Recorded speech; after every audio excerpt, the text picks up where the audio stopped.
Okay, so if we look at the first swing here, we're going to see not a bad setup here, lots of good movements. Backswing's relatively neat. Downswing, we can see the ball is struck and it definitely looks like it's shooting dramatically off this side to the right. What I can see obviously from my limited vision with this camera is that the face looks like it's delivered very much pointing also to the right. Now look, we see massive hip rotation here, so not afraid to get your hips turning so much it looks like your left foot's starting to buckle. I want you to start feeling and trying to get the club to catch up a little bit more at the bottom end with the top end. You've got high hands, hands forward, head back. So let's just give you a drill to show you how you need to get the club feeling like it's overtaking your body. Your body actually doesn't kind of stabilize, stop, let the club overtake. It's about there where your hips actually should still be going at this point. They're stopping, where at impact they're still actually turning. We need your hips stabilizing on the downswing, stopping on the downswing to allow the club to fire, to overtake. Let's just show you what I mean. So I see this one a lot with golfers who are trying to really get their hips through as they think, so rotate them hard, move them. And what happens is we just get this kind of handle forwards, head back, face pointing straight to the right, which you can see from the video, the ball just goes straight to the right. I want you to try and get a feeling of trying to get the head of the club, this is a feeling, the head of the club to catch up with the handle at impact. And then once it gets there, feel like it's actually moving ahead of the handle. So the bottom end catches up with the top end at impact, and then beyond it overtakes. Think about it a little bit more like let's pretend I was going to hit a ball with this stick, which is round. It makes no difference if I move my hands round this way or this way. All I need to do to hit the ball straight is time when I connect that ball with a straight bat. Can't be hitting this way, which is what you're doing. Don't want to be hitting that way. It's going to go left. I want to hit straight. I've got to line those two up to hit with this round surface to send the ball forward.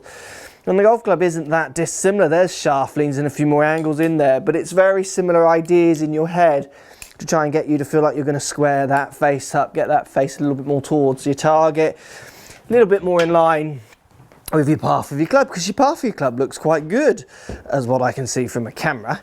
So what I want you to do is just feel like you're hitting a few shots to start, and I want you to feel like the head of the club passes in front of your body. So swing the club ahead of your body, not your body ahead of the club, and hit a few shots that way. And often when I say that to people, it's contrary to what they normally think, but they hit a few shots and the face starts to get in line and they hit some more solidly struck shots that go somewhere near target.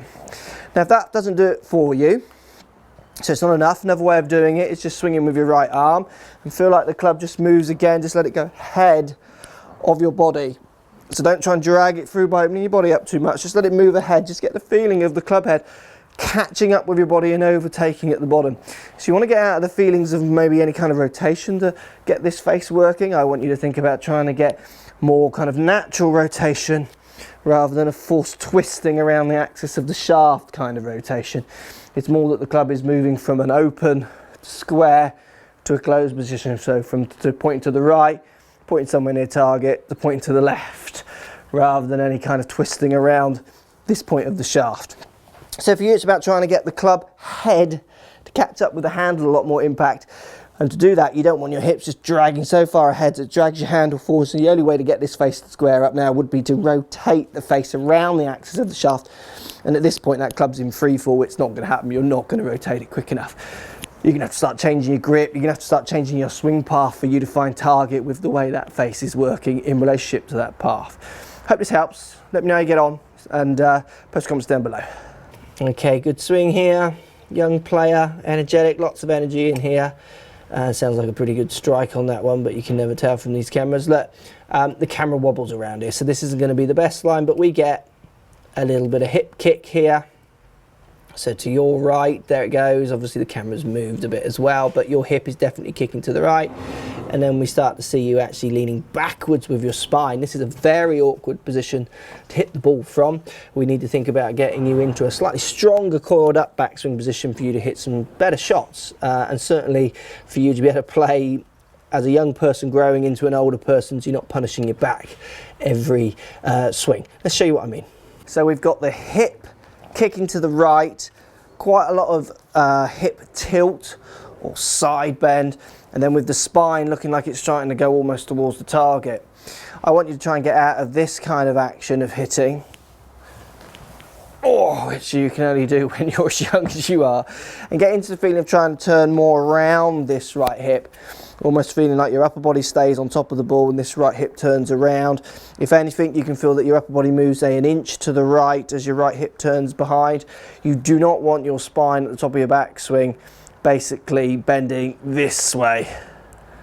We want it still leaning forwards a couple of degrees, which on a 2D camera will make it look like it's leaning slightly this way.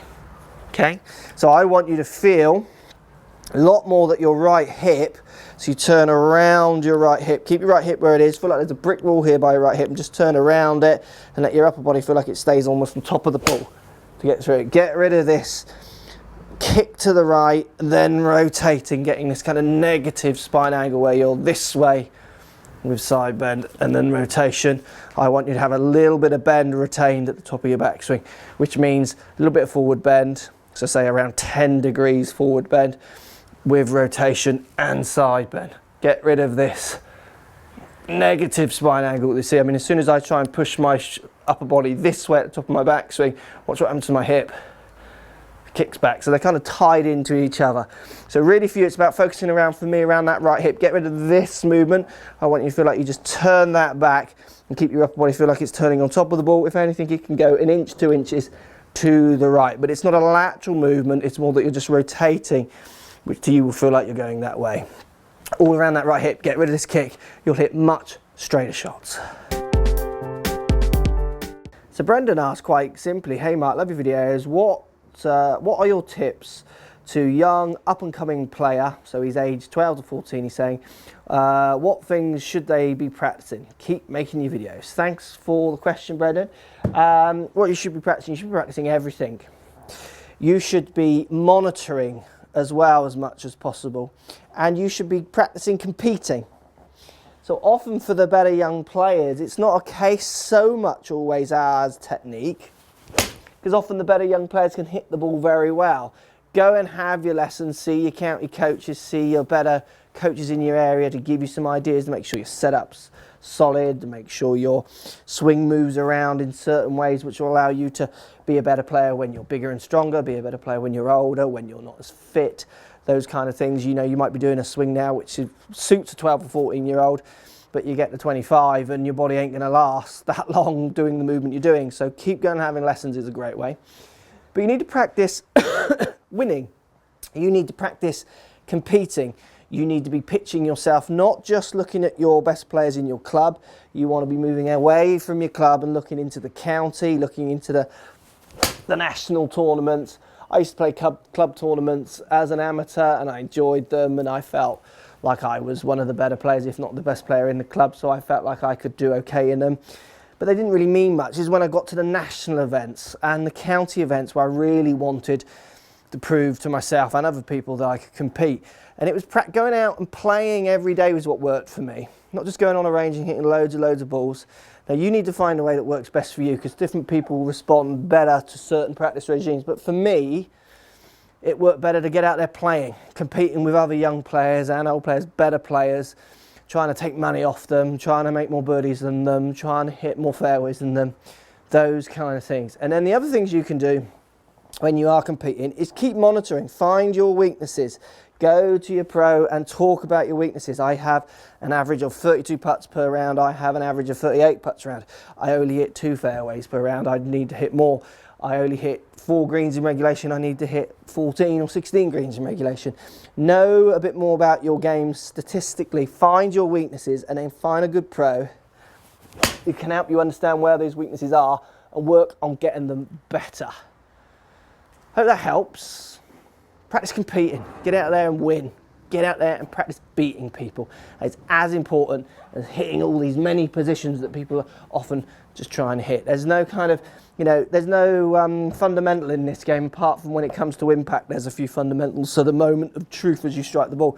I can show you tall players who go across the line. I can show you tall players who have rounded backs, straight backs, strong grips, weak grips. There's no real blueprint. If there was, we would just be churning good players off a conveyor belt. These players know how to win, know how to hole putts when they need to, know how to get up and down, know how to make the right decision on the fairways, and you're only going to practice that if you get out there and practice playing, competing and winning. Thanks for the question, thanks for watching, hope that helps. So we're talking shoulder turn here in this swing. Again, not a bad setup, relatively neat. Some good action, athletic actions in here as well. You know, you're not afraid to move your body around. Now look, we see a backswing which consists of the arms disappear behind your head, so they get lost. The shoulder turn, it's a rudimentary line, but it's ginormous. It's just so big. So that's what's allowing you to get your hands so far behind your head, which is definitely going to encourage some kind of unwanted thrusts and what have you on the downswing. So let's give you a drill, just to try and get you to understand how much shoulder turn you should be putting in and how to control your shoulder turn. It's going to feel like the backswing is very short to you. It's something you're going to have to trust. But let's see if we can just get a bit of control of how much you're rotating on the way back. So shoulder turn, interesting one this one. When you talk to people about shoulder turn, often they always think that the bigger the shoulder turn, the better. You must be turning your shoulders, I reckon, near 100 degrees. So through the 90 and then before, a bit more. So if you imagine your shoulders are here, that would be 90-degree turn. And then you're turning even a bit more than that. And then we see the arms getting dumped way behind your head because they're obviously connected to those shoulders so they can go back even further. I want you to start making some swings where you just get that backswing a little bit more efficient in how far you're turning your shoulders. Just to try and help you get back to the ball a little bit more efficiently. I can't really see what's doing to your club path and your face obviously from here. So this is more of a general theme rather than an exact, because obviously I can't measure you. But from what I'm seeing, I would just like to see a shoulder turn. Now this to you, I want you to feel like you don't turn your left shoulder much further beyond your left foot. So what I mean by that, I can see the left shoulder out the corner of my eye. If I make a backswing where I feel like my left shoulder covers my left foot, that gives me around 70 to 80 degrees of rotation as a general rule. So to you it's going to feel tiny, but I want you to feel, literally make a few swings, just take the pace off it, just feel like you're doing a nice easy motion because it's going to feel weaker. Just turn your left shoulder over your left foot and then through. It's going to feel short, it's going to feel uncomfortable. What you're doing is if you're turning your shoulders near 100 degrees, which it looks like you are, basically you're getting into full stretch at the top of your backswing. So what that means is your shoulders have turned away from your hips to their maximum. Now if your shoulders turn away from your hips to their max, so you're at full stretch, how do you start the downswing with your hips? How do you initiate the down movement from the ground up? All those kind of words. You can't because you're at full stretch. All you can do is pull out at full stretch. So hips and shoulders go at the same time, or often shoulders go a little bit first, or you'll then readjust the shoulders and the hips get thrust, those kind of things. So I want you to feel that you have less stretch on the way back. Your shoulders turn less, which will give you a little bit more leeway to actually start stretching on the way down, get the hips going before the shoulders, hopefully help you with striking and direction. So think about that. If you go full stretch on the way back, which lots of people think, how do you start the downswing with your hips? Because for your hips to go ahead of your shoulders, so for your hips to turn more than your shoulders on the way down, you need to create more stretch, don't you, to let that happen, because your hips are going the opposite way to your shoulders. If you're at full stretch on the way back, that's impossible. You're going to have to start shoulders first, or the best, both at the same time. So really calm that shoulder turn down. It'll make your arm swing shorter, which is what you'll feel. You'll feel very short, like you're not really making a backswing. And just the visual kind of feeling for that is turn your left shoulder over your left foot and not beyond, and then make a full committed follow through. I think you'll find your striking becomes a little bit more consistent, and hopefully your shot's a little straighter too. So we've got a swing here sent through the app, and not a bad connection. Looks like you're going to lose it off to the right. I want you to start getting a swing which is a little bit more rounded, your body, not so high. And I definitely want you to start thinking about the way you're using your feet through impact, the way you're using your weight through impact. We need to get a little bit more lateral shift on the downswing, get away from just pure rotation, it almost looks like at the moment, just to give you a better chance of controlling the path, moving the path maybe a fraction more to the right. As it comes down, you definitely look on this camera like you're swinging probably 5 degrees to 8 degrees across that ball, so to the left. You leave the face open to the path. I'm sure you're hitting quite high shots, maybe drifting off to the right as well. Just to give you a drill, just to think about your feet and how you control them, to try and get a little bit more of a forward flighted, better struck golf shot. So this is quite a common movement amongst players who haven't played that long. So I want you to start trying to get a little bit more rotation on the downswing with your body, try and get your body involved with it. A little bit more of trying to hit with your weight off your left foot. We can see when you hit the ball, basically your right foot goes this way as your left foot comes up. So you're turning this way. I want you to try and feel as you hit the ball, you're actually moving on to your left side more. So turning with the right foot coming up more to the side rather than just up. Look, the best way for you to get a feeling of this, and two thoughts. First thought is I want you to feel like you're swinging more behind you. I want you to feel like you're not just picking the club straight up. I want you to feel like you're actually turning the club behind your right shoulder, so over your right shoulder to behind it more, so it'll feel what people call flatter, more rounded, those kind of things. Then from there, I just want you to just get all your weight on the left foot to hit the ball. So you're going to go behind you, and then just lean on your left foot to hit the ball, and exaggerate it, just shove that weight across. Get the feeling of moving that weight onto the left side. Then what you can do to push that on a bit further is try and get off this right foot as a follow through. Cosmetic looks better when the right foot comes up onto its toe, but you want to be moving this way to hit the ball, but at the moment you're moving this way only, and that's coming a little bit from this kind of upright action, where I want to see a little bit more of a rounded action than a shift. But predominantly it's just how you've worked out to hit the ball. I want you to really start trying to rethink about the way you hit the ball, much more in a sideways action going forwards with a slightly more rounded action. Your strikes will transform and your direction will completely change from what looks like quite an out to in, open face to path kind of swing. Hope it helps. Thanks for watching, guys, and we'll speak to you soon. What's going on here? Don't be afraid to subscribe to the channel. Also, thumbs up the video, post comments. Love to hear what you guys got to say. Let's keep it social. The more we talk, the more we share, the easier this game will get for everybody. So if you want to find me on Facebook here, you can find me on Facebook. If you want to tweet me, find me on Twitter here as well. Just follow the links, all in the description. Come and join the show. Get active, get involved, get playing some better golf. Thanks for watching.